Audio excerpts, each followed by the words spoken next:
बिस्मिल्लाहिर्रहमानिर्रहीम। इस वीडियो में हम बात करेंगे कि पाकिस्तान ने IMF से कर्ज़ा लेने के लिए IMF के किस प्रोग्राम के ज़रिए अप्लाई किया और IMF ने पाकिस्तान पे कौन कौन सी शराइत नाफिज की। इसके साथ साथ हम आपको बताएंगे कि IMF किस तरह से काम करता है।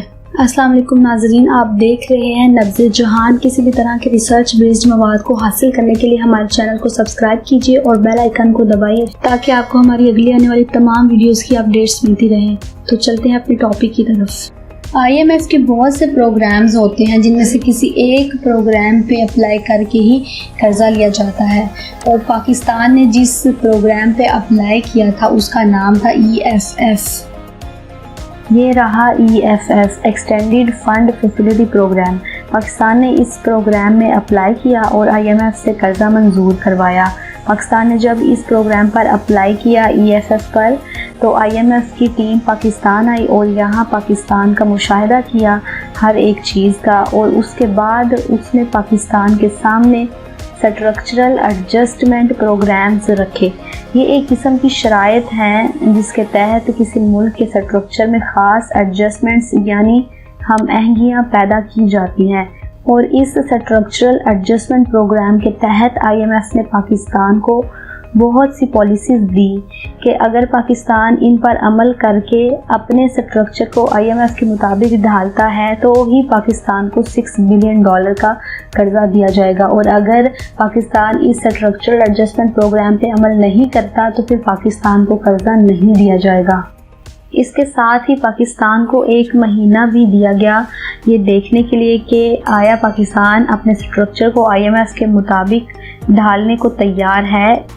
जब IMF ने इस बात की यकीन दहानी कर ली तो उसके बाद IMF ने पाकिस्तान के साथ तयशुदा कर्ज़े की पहली किस्त रिलीज़ की। IMF और पाकिस्तान के दरमियान मुआहदे के मुताबिक $6 बिलियन का कर्ज़ एक ही दम से रिलीज़ नहीं होना था, बल्कि किस्तवार एक ख़ास मुद्दत के दौरानिए में रिलीज़ होना तय पाया था, और बदले में पाकिस्तान मुसलसल स्ट्रक्चरल एडजस्टमेंट प्रोग्राम पर काम करता रहेगा। और ये स्ट्रक्चरल एडजस्टमेंट प्रोग्राम ऐसा प्रोग्राम है जिस पर अमल करने से पाकिस्तान के पास खुद ब खुद पैसा बनेगा, और IMF ने ये शराइत इसीलिए पाकिस्तान पर लागू की हैं ताकि ये यकीन दहानी हो सके कि पाकिस्तान जो है वो IMF का पैसा वापस करने के काबिल हो जाएगा। इस यकीन दहानी के बाद ही IMF कर्ज़ा देने पर राज़ी हुआ। अगर IMF को ये यकीन ना होता कि बाद में पाकिस्तान ये कर्ज़ा वापस कर देगा तो IMF कभी भी पाकिस्तान को कर्ज़ा देने पे राज़ी ना होता। और ये स्ट्रक्चरल एडजस्टमेंट प्रोग्राम देने के बाद जब IMF को ये यकीन हुआ कि अब पाकिस्तान इस प्रोग्राम पे काम कर रहा है, उसके बाद ही IMF जो है वो कर्ज़ा देने पे राज़ी हुआ था। और जिस तरह पाकिस्तान ने IMF से कर्ज़ा लेने के लिए EFF प्रोग्राम में अप्लाई किया और बदले में IMF ने पाकिस्तान पे शराइत नाफिज की, इसी तरह दुनिया के दूसरे ममालिक भी मुख्तलिफ प्रोग्राम्स में अप्लाई करके IMF से कर्ज़ा लेते हैं, और IMF उन पर भी मुख्तलिफ किस्म की शराइत आयद करता है उनके हालात के मुताबिक। इस स्ट्रक्चरल एडजस्टमेंट प्रोग्राम की मज़ीद तफसील को देखने से पहले ये देखते हैं कि IMF काम किस तरह से करता है। इस स्क्रीन पे बने हुए सर्कल पे गौर करें। अगर हम इसको वर्ल्ड ट्रेड सर्कल कहें, दुनिया भर में इस सर्कल की तरह तिजारत होती है, यानी ये सारे दुनिया के ममालिक हैं और ये एक दूसरे के साथ इस सर्कल की तरह तिजारत में जुड़े हुए हैं। फ़र्ज़ करते हैं कि इन ममालिक में से एक मुल्क ऐसा सामने आता है कि जिसमें कोई फाइनेंशियल मसला पैदा हो जाता है। मिसाल के तौर पे हम पाकिस्तान को ही ले लेते हैं। ये पाकिस्तान है और इसमें कोई फाइनेंशियल प्रॉब्लम जो है वो सामने आई है जिसकी वजह से इकॉनमी बहुत ज़्यादा डिस्टर्ब हुई है इस मुल्क की। इसके पास पैसों की कुछ कमी है जिसकी वजह से ये जो है दूसरे ममालिक के साथ तिजारत नहीं कर रहा। इस तरह जब एक मुल्क को कोई मसला बनता है इस वर्ल्ड ट्रेड सर्कल में तो इसकी वजह से पूरे सर्कल पर असर पड़ता है। किस तरह से ये तिजारत का सर्कल जो है ये डिस्टर्ब होता है, इस पर बात करते हैं। मिसाल के तौर पर ये पाकिस्तान है और इसमें कोई फाइनेंशियल ख़राबी या कोई फाइनेंशियल प्रॉब्लम जो है वो पैदा हो चुकी है, और इसी वजह से ये अब इस काबिल नहीं है कि ये दुनिया के साथ अपनी तिजारत को जारी रख सके। यानी अगर अब ये फ़र्ज़ किया जाए कि पाकिस्तान जो है ये पहले से किसी मुल्क से अदवायात को इंपोर्ट कर रहा था, और जिस मुल्क से ये अदवायात को इंपोर्ट कर रहा था वो ये रहा, फॉर एग्ज़ाम्पल कोई यूरोपीय मुल्क था जिससे पाकिस्तान जो है ये पहले से ही मेडिसिन को इंपोर्ट कर रहा है। तो पाकिस्तान में अचानक कोई प्रॉब्लम आता है, कोई फाइनेंशियल प्रॉब्लम आता है, जिसकी वजह से क्या होता है कि अब पाकिस्तान इन अदवायात को इंपोर्ट करने के काबिल नहीं रहता जिनको वो पहले इस मुल्क से इंपोर्ट कर रहा था। अगर ऐसी सूरत हाल आएगी तो इस मुल्क की अदवायात यानी मेडिसिन जो पहले पाकिस्तान इंपोर्ट कर रहा था, ये क्या होगी कि अब चूँकि पाकिस्तान इनको इंपोर्ट नहीं कर रहा तो ये इसी मुल्क के अंदर जमा होना शुरू हो जाएंगी।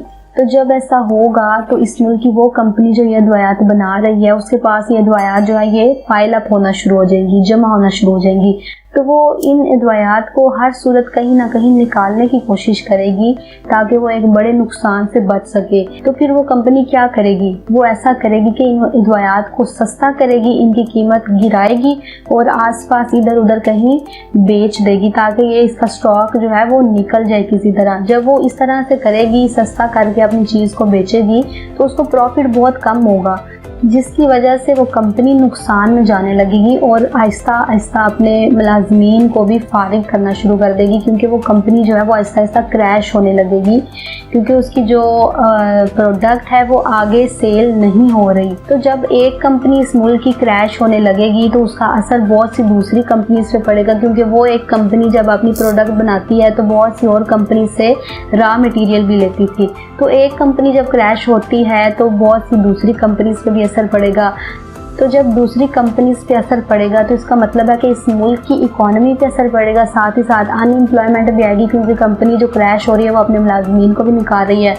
तो इसी तरह जब इस सर्कल में किसी एक मुल्क में कोई फाइनेंशियल प्रॉब्लम आता है तो ये पूरा सर्कल डिस्टर्ब होता है। जैसे ये अभी पाकिस्तान में फाइनेंशियल प्रॉब्लम आया तो जिस कंट्री से पाकिस्तान इंपोर्ट करता था उसमें भी इकोनॉमी पे असर पड़ेगा, और जब उसकी इकोनॉमी पे असर पड़ेगा तो फिर उससे नेक्स्ट मुल्क की इकोनॉमी पे भी असर पड़ेगा, और फिर उससे उसके नेक्स्ट मुल्क की इकोनॉमी पे भी असर पड़ेगा। इस तरह से पूरा ट्रेड सर्कल जो है वो आहिस्ता आहिस्ता डिस्टर्ब हो जाएगा। IMF का यही मकसद है कि ये ग्लोबल ट्रेड का जो सर्कल है किसी सूरत भी डिस्टर्ब ना हो और किसी भी तरह से इसमें रुकावट पैदा ना हो। इसीलिए इस वर्ल्ड ट्रेड सर्कल को चलता रखने के लिए IMF ने ये ऑफ़र दी हुई है कि दुनिया का कोई भी मुल्क IMF से कर्जा ले सकता है। तो क्या होता है कि जब भी इस सर्कल में किसी मुल्क में परेशानी या कोई फाइनेंशियल प्रॉब्लम पैदा होता है तो वो क्या करता है, बजाय इसके कि वो अपनी ट्रेड के ऊपर कंप्रोमाइज़ करे, वो IMF के पास जाता है और वहाँ पे लोन लेने के लिए अप्लाई करता है। इस तरह फिर IMF उस मुल्क को कर्ज देती है ताकि वो मुल्क जो है अपना काम चलाता रहे और ग्लोबल ट्रेड सर्कल जो है ये भी किसी सूरत रुके ना। इसीलिए पाकिस्तान ने भी IMF में EFF प्रोग्राम के थ्रू $6 बिलियन कर्ज के लिए अप्लाई किया। आगे से IMF ने पाकिस्तान को स्ट्रक्चरल एडजस्टमेंट प्रोग्राम दिया, यानी शराइत नाफिज की पाकिस्तान पे, और इनके दरमियान मुआहिदा हुआ कि पाकिस्तान को 39 महीने के दुरानी में IMF की तरफ से $6 बिलियन का कर्जा किस्तों की शक्ल में दिया जाएगा। तो जब IMF ने देखा कि पाकिस्तान जो है वो स्ट्रक्चरल एडजस्टमेंट प्रोग्राम पे काम कर रहा है तो IMF ने उसी तयशुदा कर्जे की पहली किस्त रिलीज़ की। तो IMF ने किस तरह से कर्जे की किस्त रिलीज़ की, क्योंकि IMF जो है वो ना तो डॉलर्स देता है ना ही कोई और करेंसी, बल्कि IMF की एक अपनी करेंसी है जिसका नाम SDR है, यानी स्पेशल ड्राइंग राइट्स इन्हें कहा जाता है। अब ये SDRs क्या होते हैं, ये कोई फिजिकल मनी नहीं होती बल्कि ये एक ऑनलाइन स्टेटमेंट होती है, और एक SDR जो है वो $1.42 के बराबर होता है। ये एक ख़ास किस्म की करेंसी है जिसे IMF इस्तेमाल करता है। तो IMF ने क्या किया कि SDRs की शक्ल में मतलूबा रकम स्टेट बैंक ऑफ पाकिस्तान को एक स्टेटमेंट की शक्ल में ऑनलाइन ट्रांसफ़र कर दी। तो लिहाजा IMF ने पाकिस्तान को पहली किस्त ट्रांसफ़र की SDRs की शक्ल में, यानी पहली किस्त जितनी तय पाई थी उतने डॉलर्स के बराबर SDR state bank of Pakistan को ट्रांसफ़र किए गए। जब ये पैसे SDRs की शक्ल में स्टेट बैंक ऑफ पाकिस्तान के पास आते हैं तो स्टेट बैंक ऑफ पाकिस्तान क्या करता है, ये उन SDRs के बराबर लोकल करेंसी को इशू करता है और फिर उस करेंसी को मुल्क की इकॉनमी में इंजेक्ट करके मुल्क की तिजारत को इम्प्रूव किया जाता है और फिर उसके बदले में डॉलर्स कमाए जाते हैं। इस तरह से पाकिस्तान जो है अपने फॉरेन एक्सचेंज रिजर्व्स में लाहक उस $6 बिलियन के फ़र्क को आहिस्ता आहिस्ता स्टेबलाइज करेगा। अच्छा, यहाँ पे एक क्वेश्चन जो अक्सर लोगों के जहन में आता है कि पाकिस्तान को अपनी लोकल करेंसी इशू करने के लिए SDRs की ज़रूरत क्यों पड़ी। इसका जवाब ये है कि लोकल करेंसी जो है वो यूं ही नहीं छापी जाती, बल्कि लोकल करेंसी किसी स्टैंडर्ड के अगेंस्ट छापी जाती है, यानी किसी म्यार पे छापी जाती है, या अगर यूं कहूँ कि किसी हिसाब से छापी जाती है। ये म्यार या ये हिसाब जो है ये पहले तो सोना हुआ करता था, लेकिन अब डॉलर्स हैं। जितने ज़्यादा डॉलर्स होंगे उतनी ज़्यादा मुल्क के अंदर करेंसी छपेगी। इस तरह पाकिस्तान 39 माह के अंदर अंदर $6 बिलियन के बराबर SDRs IMF से लेके मुल्क के अंदर लोकल करेंसी छापेगा और उसे अपनी मईशत में डालेगा। और फिर बदले में क्या होगा कि वो जो ऊपर आपने देखा कि इन्फ्लेशन और पॉवर्टी का मसला आ रहा था मुल्क में, वो मसला आहिस्ता आहिस्ता ख़त्म होने लगेगा। इस तरह से स्टेट जो है वो एक्शन लेती है और अपने मुल्क के अंदर इन्फ्लेशन और पॉवर्टी को आहिस्ता आहिस्ता कम करती है या ख़त्म करती है। इन्फ्लेशन और पॉवर्टी के बारे में मैंने तफसील से इसी सीरीज़ के पार्ट 1 में बताया है। आप इस पार्ट को देखने से पहले इससे पिछला पार्ट 1 ज़रूर देखें ताकि आपको इन तमाम बातों की अच्छे से समझ आ सके। इस तरह इन्फ्लेशन और पॉवर्टी को कम करके पाकिस्तान जो है ये बाद में ये $6 बिलियन IMF को वापस भी करेगा, लेकिन वापस ये डॉलर्स की शक्ल में करेगा और साथ में 2% सूद भी देगा। तो आपने गौर किया होगा कि जब कर्ज लिया जाता है IMF से तो SDRs की शक्ल में लिया जाता है और जब IMF को वापस किया जाता है तो डॉलर्स की शक्ल में वापस किया जाता है। अब वजाहत करते हैं स्ट्रक्चरल एडजस्टमेंट प्रोग्राम्स की जो पाकिस्तान पे लागू है। IMF की तरफ से IMF ने शर्त रखी हुई है कि पाकिस्तान इन पे काम करे, इसी सूरत में IMF पाकिस्तान को कर्जा दे रहा है। इन प्रोग्राम्स में सबसे पहला जो है डीवैल्यूइंग द करेंसी। IMF ने पाकिस्तान को कहा है कि पाकिस्तान क्या करेगा, अपनी करेंसी को डीवैल्यू करेगा। ये चार शराइत हैं IMF की पाकिस्तान के साथ। डीवैल्यूइंग द करेंसी सबसे पहली शर्त है। करेंसी को डीवैल्यू करने की वजह से, करेंसी को डीवैल्यू करने से जो बड़ी इकोनॉमीज़ हैं उन पे पॉजिटिव असर पड़ता है, लेकिन जो छोटी इकोनॉमीज़ होती हैं उन पे नेगेटिव असर पड़ता है। तो जो बड़ी इकोनॉमीज़ होती हैं उन पे करेंसी को डीवैल्यू करने का, डीवैल्यू का मतलब है करेंसी को गिरा देना, यानी करेंसी को डॉलर के मुकाबले में कम कर देना करेंसी की वैल्यू, जैसे पाकिस्तान में अक्सर होती रहती है। पैसा जो है, रुपया जो है वो डॉलर के मुकाबले में गिरता रहता है, यानी डीवैल्यू होता रहता है। तो इसका जो सबसे ज़्यादा फ़ायदा होता है पैसे को डीवैल्यू करने का, वो बड़ी इकोनॉमीज़ को होता है। जैसे कि फॉर एग्जांपल अगर हम चाइना की बात करें तो चाइना को बहुत फ़ायदा होता है अपने पैसे को डीवैल्यू करने का, क्योंकि चाइना एक बड़ी इकोनॉमी है। तो ये अक्सर औकात अपने पैसे को डीवैल्यू करता भी रहता है। इससे क्या फ़ायदा होता है कि चाइना जो है वो बहुत ज़्यादा मिकदार में चीज़ें बनाता है। तो जब कोई कंट्री बहुत ज़्यादा मिकदार में चीज़ें बनाती है तो वो जब डीवैल्यू करती है अपने पैसे को, तो उसकी वो जो ज़्यादा मिकदार में चीज़ें थी वो धड़ाधड़ और ज़्यादा सेल होती हैं, क्योंकि बाहर के मुल्क को उसकी करेंसी छोटी लगती है तो वो ज़्यादा सेल होती है। लेकिन जो स्मॉल इकोनॉमीज़ होती हैं उनके पास कसरत से चीज़ें नहीं बनती, इसलिए उनको जब वो करेंसी को डीवैल्यू करते हैं शुरू में तो आर्थिक तौर पर थोड़ा बहुत फ़ायदा होता होगा, लेकिन बाद में उनको नेगेटिव असर पड़ता है। ये किस तरह से पॉजिटिव और नेगेटिव असर होता है, इसके लिए मैं आपको एक एग्जांपल से बताती हूँ।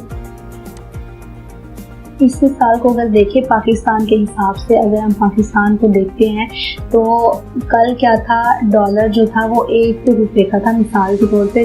इस मिसाल को हम देखते हैं पाकिस्तान के हिसाब से, तो मिसाल के तौर पे कल जो है वो डॉलर जो था $1 वो ₹5 का था और उसमें एक सेब आ रहा था।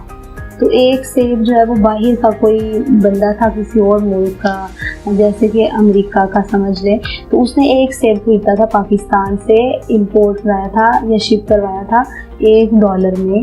क्योंकि पाकिस्तान के 5 रुपये जो है वो $1 के बराबर थे और 5 रुपये का एक सेब आता है पाकिस्तान में। तो पाकिस्तान में एक सेब की कीमत है 5 रुपये और वो 5 रुपये जो है वो $1 के बराबर है, इसलिए उसको $1 का एक सेब मिला। लेकिन आज क्या हुआ है कि पाकिस्तान ने अपनी करेंसी को डीवैल्यू कर दिया। डीवैल्यू करने से क्या हो गया कि जो डॉलर है वो $1 वो अब 5 की बजाय 10 रुपये के बराबर है। लेकिन क्या होता है कि अभी फ़ौरन मुल्क में महंगाई नहीं हो जाती, महंगाई आहिस्ता आहिस्ता बढ़ती है। मुख्तलिफ चीज़ों पे महंगाई बढ़ गई, फ़ौरन से हर चीज़ पे महंगाई नहीं बढ़ती, प्राइसेस नहीं बढ़ती हर चीज़ की। तो पाकिस्तान में क्या है कि अभी भी सेब 5 रुपये का ही है, जैसे कल 5 रुपये का था आज भी 5 रुपये का। तो इसका मतलब है कि पाकिस्तानी 10 रुपये से 2 सेब आएंगे, लेकिन अब पाकिस्तानी 10 रुपये जो है वो $1 के बराबर है।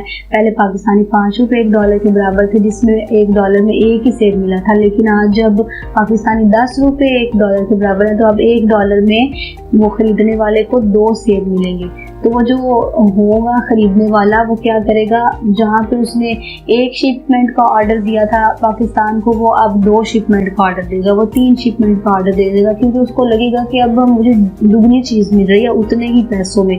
तो वो फ़ौरन से, यानी डीवैल्यू का फ़ायदा हो रहा है, वो फ़ौरन से ज़्यादा ऑर्डर्स देना शुरू कर देगा। चाइना भी कोई इसी तरह की गेम खेलता है और वो क्या करता है, वो अपनी करेंसी को अचानक से डीवैल्यू करता है, जिससे क्या होता है कि उसके ज़्यादा ऑर्डर्स आते हैं सेल के।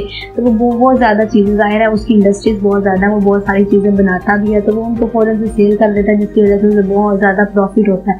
लेकिन जो स्मॉल इकोनॉमीज़ होती हैं, जैसे कि पाकिस्तान की इकोनॉमी है, उसमें ये वाला जो है ये गेम नहीं चलती ज़्यादा अर्सा, ये 2 से 4 दिन ही चलती है। उसके बाद क्या होगा कि ये सेब जो है ये जो पहले 5 रुपये का सेब था ये 10 का हो जाएगा, फ़ौरन से महंगाई बढ़ जाएगी।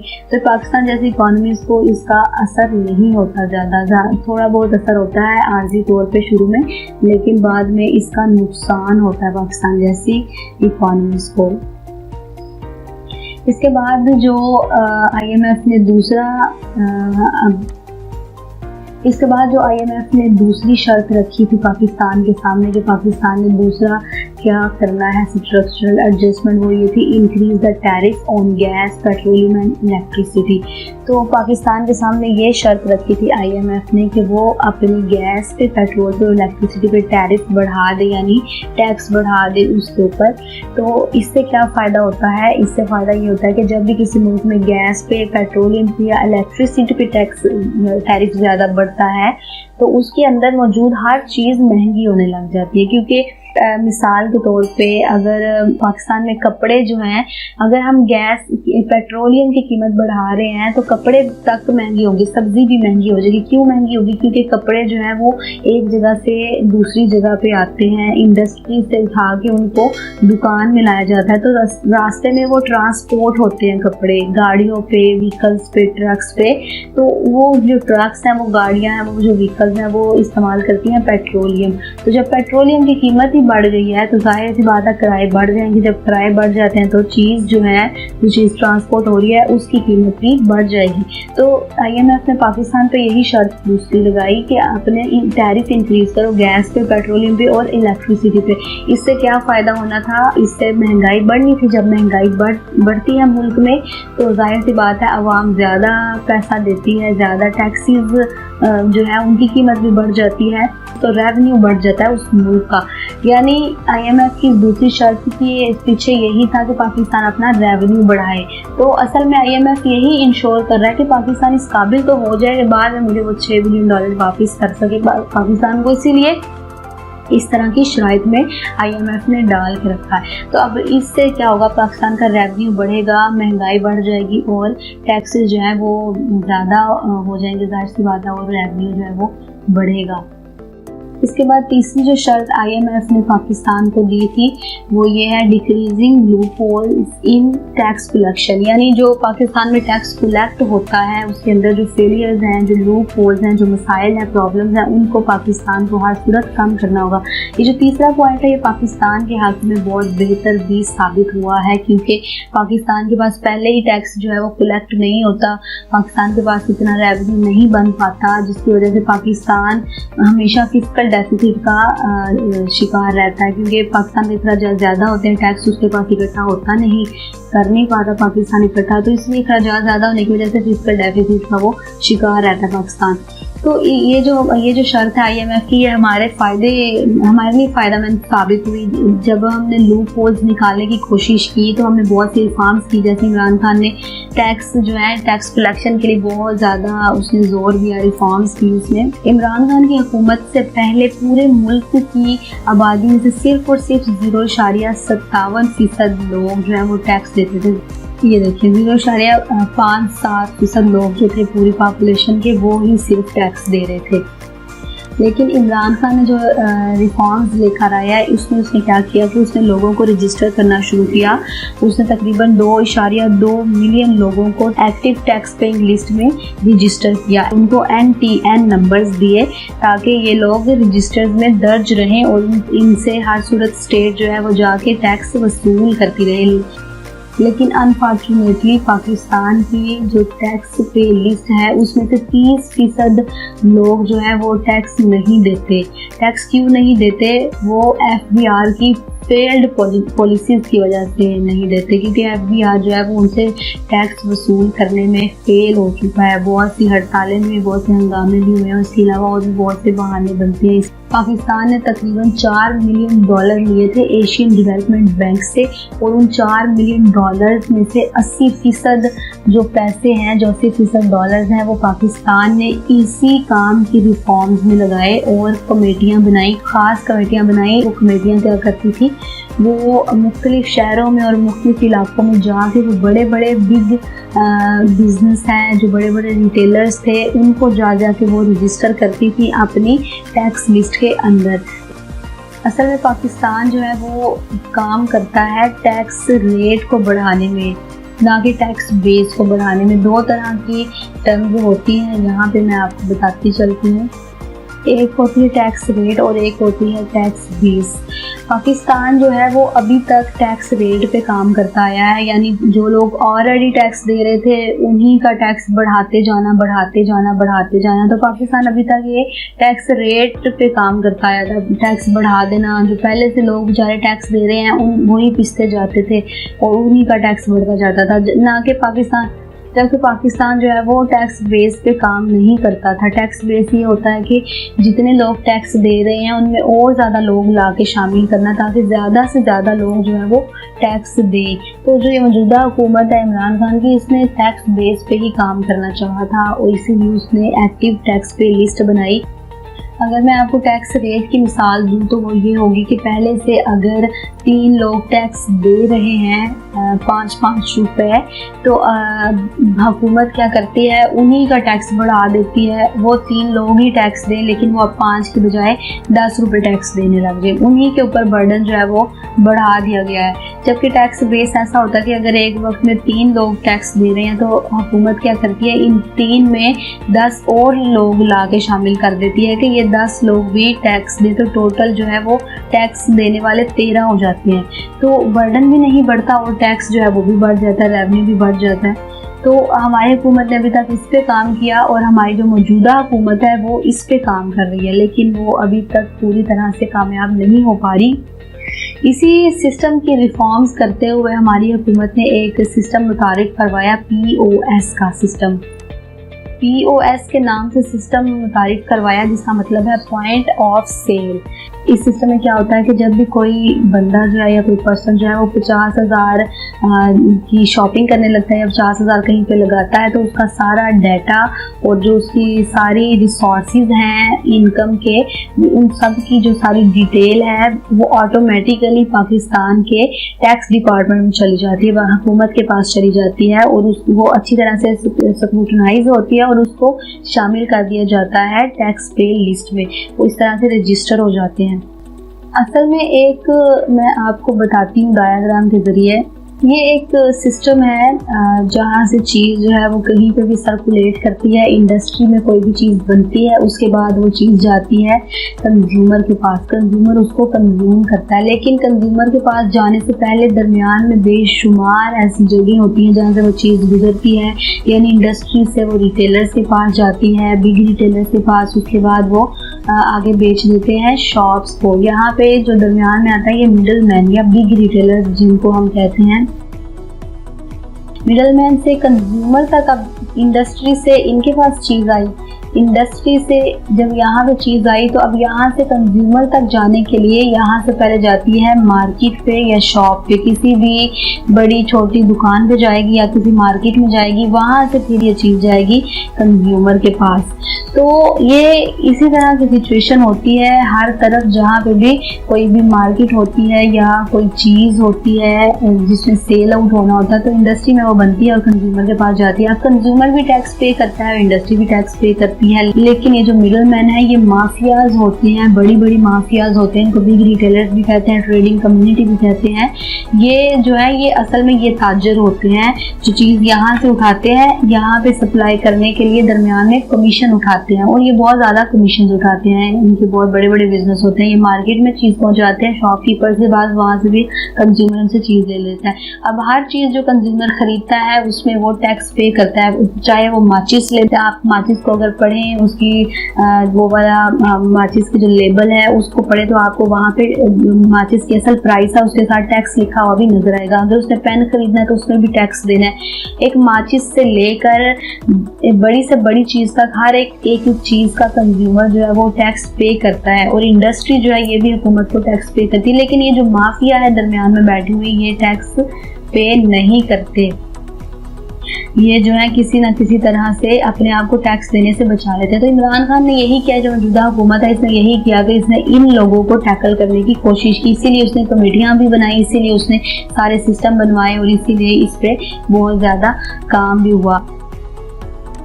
तो इस तरह की सिचुएशन होती है, इस माफिया को टैकल करने की कोशिश की, लेकिन क्या नतीजा निकला पाकिस्तान के अंदर। ये माफिया जो ये सारी मिलजुल गई और मिलजुल जाने के बाद इन्होंने हड़तालें शुरू कर दी मुल्क में, पाकिस्तान में। और आपने देखा होगा न्यूज़ में कि ताजरों की आए दिन हड़तालें हो रही थी। वो यही मिडल मैन थे जिन्होंने बेशुमार हड़तालें की और मुल्क को सर पे उठा लिया। आखिरकार हुकूमत को इनकी बात माननी पड़ी और इनको बहुत सारी कंसेशंस देनी पड़ी। इसीलिए पाकिस्तान में जो है टैक्स अच्छे से कलेक्ट नहीं होता, रेवेन्यू नहीं बनता, जिसकी वजह से हमारे अखराजात जो हैं उस पर जो हमने पैसा लगाना होता है वो हमें पूरा नहीं पड़ता, जिसकी वजह से मुल्क जो है वो फिस्कल डेफिसिट का शिकार रहता है। इसके बाद अगली शर्त की बात करते हैं। अगली जो शर्त IMF ने पाकिस्तान पे लगाई है वो easing regulations in order to attract the foreign direct investment. इसके बारे में हम अगली वीडियो में तफसील से बात करेंगे। अगर आपको ये वीडियो पसंद आई है तो हमारे चैनल को सब्सक्राइब कीजिए और बेल आइकन को दबाकर ऑल नोटिफिकेशन के बटन पे क्लिक कर दीजिए ताकि आपको हमारी आने वाली तमाम वीडियोस की अपडेट्स मिलती रहें।